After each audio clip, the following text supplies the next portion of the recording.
ፋኖ በራያ ቆቦ ባደረገው ማጥቃት ሮቢት ከተማን መቆጣጠሩ ተሰምቷል። ህወሓት በበኩሉ በራያ በኩል በተጠንቀቅና ወታደሮች ምሽግ እንዲይዙ አዘዋል። ይህንን ተከትሎ መንግስት ሙሉ የሚሊሻ ኃይሉን ወደዚህ ግንባር አዘዋል። ከደርጉ የቀይ ሽብር ፍጅትና የ17 ዓመት ጦርነት የባሰው አውዳሚና ገዳይ እልቂት እያካሄደ መሆኑን የተናገሩት ሌተናንት ጀነራል ሊታሰሩ ነው። ጠቅላይ ሚኒስትሩን ያስቆጣ ይህ ንግግር በጀነራሎቹ መሃል ከፍተኛ ልዩነትና ትርምስ ተፈጥሯል። በዚህም የተነሳ በቤተ መንግስት ዙፋን ጠባቂዎችና የሀገሪቱ ቀጣይ መንገድ ለህልውናቸውም ቢሆን ያልተዋጠላቸው ጀነራሎች መሃል ውዝግብ ተነስተዋል። ክቡራትና ክቡራን የኢኤንኤን ቤተሰቦች በቆይታችን እነዚህን መረጃዎችን በዝርዝር እንመለከታቸዋለን። ለቤቱ አዲስ የሆናችሁ ቻናላችንን ላይክ፣ ሼር እና ሳብስክራይብ በማድረግ የዶል ምልክቷን በማብራት የቤቱ አባል መሆን እንዳትረሱ። አሁን ወደ ዝርዝር ዘገባዎች እናልፋለን። አብራችሁን ቆዩ።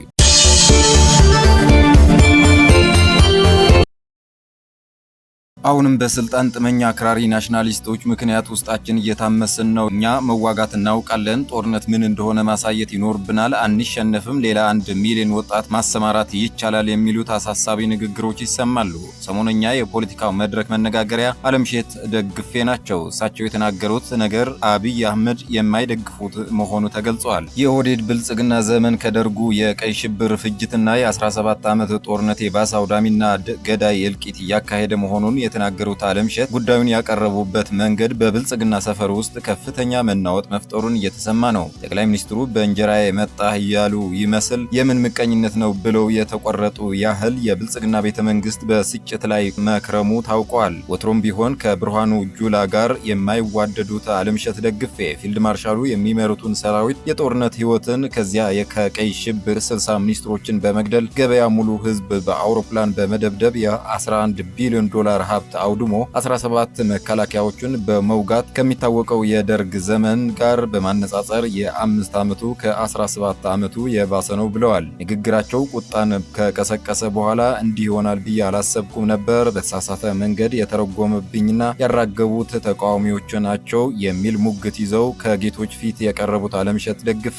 ወያኔ የቆረጠብህን ማዕረግ መልሸልህ የኔን ዘመን ዘለፍክ የሚል ዘለፋ ከጠቅላይ ሚኒስትሩ እንደቀረበባቸው ቤተ መንግስተኞች ተናግረዋል። ጠቅላይ ሚኒስትሩን ያስቆጣ ይህ ንግግር በጀነራሎቹ መሃልም ከፍተኛ ልዩነትና ትርምስ ተፈጥሯል። በዚህም የተነሳ በቤተ መንግስት ዙፋን አስጠባቂዎችና የሀገሪቱን ቀጣይ መንገድ ለህልውናቸውም ቢሆን ያልተዋጠላቸው ጀነራሎች መሃል ውዝግብ ተነስተዋል። ይህ ልዩነት በተለይ በብርሃኑ ጁላና በምክትል ኢታማዦር ሹሙ ጀነራል አበባው ታደሰ ወገን በመሆን እንደ አለምሸት ደግፌን የያዘ ቡድን ውስጥ ለውስጥ ተቃውሞውን እያጠናከረ እንደሆነና ይህ ጥምረት ለቤተ መንግስቱ ትልቅ ስጋት ሆኖ ብቅ ማለቱ ታውቋል። በሌላ በኩል ፋኖ በራያ ቆቦ ባደረገው ማጥቃት ሮቢት ከተማን መቆጣጠሩ ተሰምቷል። ህወሓት በበኩሉ በራያ በኩል በተጠንቀቅና ወታደሮች ምሽግ እንዲይዙ አዘዋል። ይህንን ተከትሎ መንግስት ሙሉ የሚሊሻ ኃይሉን ወደዚህ ግንባር አዘዋል። በራያና አፋር ግንባር ወደ ሙሉ ጦርነት ሊያስገባ የሚችል መሆኑ እየታየ ነው ተብሏል። በተለያዩ አካባቢዎች የሚደረጉ ውጊያዎች ተጠናክረው የቀጠሉ ሲሆን በተለይም በወሎ